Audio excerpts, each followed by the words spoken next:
What I'm trying to say, Mr. Icke, is the richer we become, the more we behave as the Chitauli are said to behave. Some of us, when they acquire a lot of wealth, start consuming metals and other minerals that they really do not need, which, however, if you study the story of the Chitauri, you are told that the Chitauri use these minerals and metals as medicine. We are told, say, that the Chitauri, when they get sick, smear their bodies with gold dust, which gets absorbed into their skins and they become all right.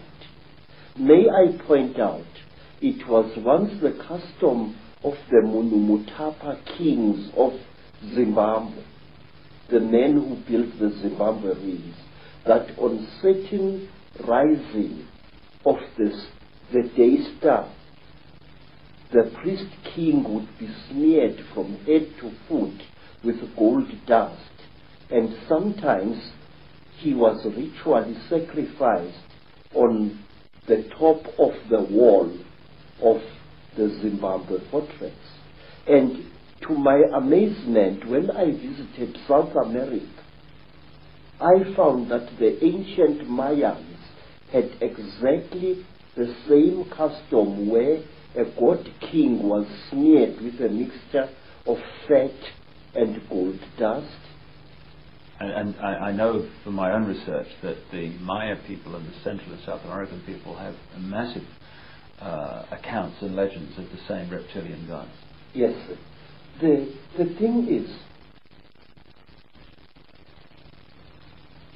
if you read the ancient stories of our people, or you listen to them spoken by the storytellers, you find that we human beings are somehow programmed to alter the world in which we live and render it uninhabitable to ourselves. We are told, say, by the griots of Nigeria, by the griots of the Dogon people, that at one time, a few thousand years ago almost, the entire Sahara Desert was not a desert at all. In fact, photographs have been taken of the certain parts of the Sahara from high up, which show ancient irrigation systems where there is now wind-blown desert. Questions: are we being used as instruments for the destruction of our own species? I say yes. The wealthier a person is, the more like a Chitauri he or she behaves. Some wealthy people even go to the extent of throwing away their old spouses and acquiring new ones, exactly as King Samahongo of the Chitauri does. He kills and eats all his wives when they can no longer make love to him properly, and he acquires new ones. He killed and ate 36 of his wives over a long reign, and only one wife was cunning enough to keep out of his clutches. You see millionaires divorcing their wives and acquiring new wives. And the Chitauri, unlike traditional Africans, believe that a female is inferior to the male. And so do the wealthy people who acquire great wealth in this world. They tend to look down upon women and even to abuse them. Well, let's connect this into the present day. And one thing that is a constant recurring theme is the reptilians or an extraterrestrial race interbreeding with humanity and creating particular bloodlines. And you've got an amazing artifact, I guess that's the word, necklace here, which I know is incredibly heavy, which has a very significant contribution to make to this theme of extraterrestrials or another race, not human, interbreeding with humanity. Now, first of all, where did this come from? So, we don't know. This necklace has been around for so long that we don't exactly know from which tribe it came.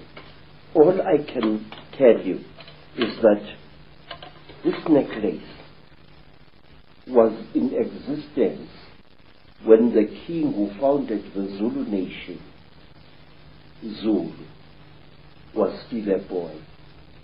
It is described in ancient legends centering around this king.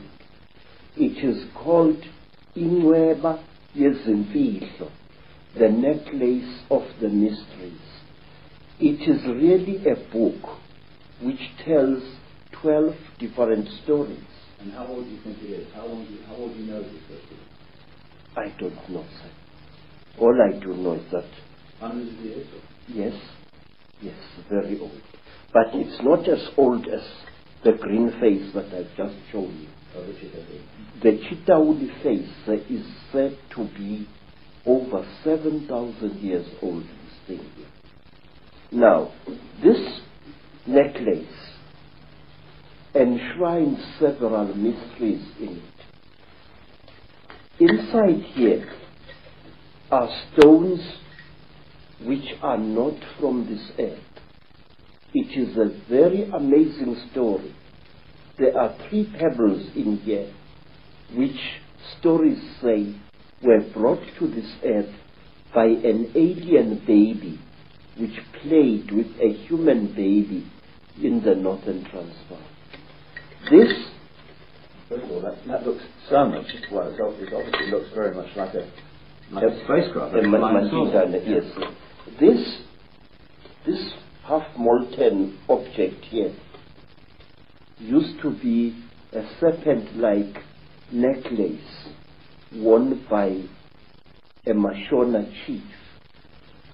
He went to investigate something which had landed in the bush and which was killing his people. And he went with his battle axe to attack this object. And the object blew a jet of very terrible fire at the chief. And he became just smoke. And this was all that was left of him. Now, this necklace enshrines one of the oldest and the greatest mysteries in our country. That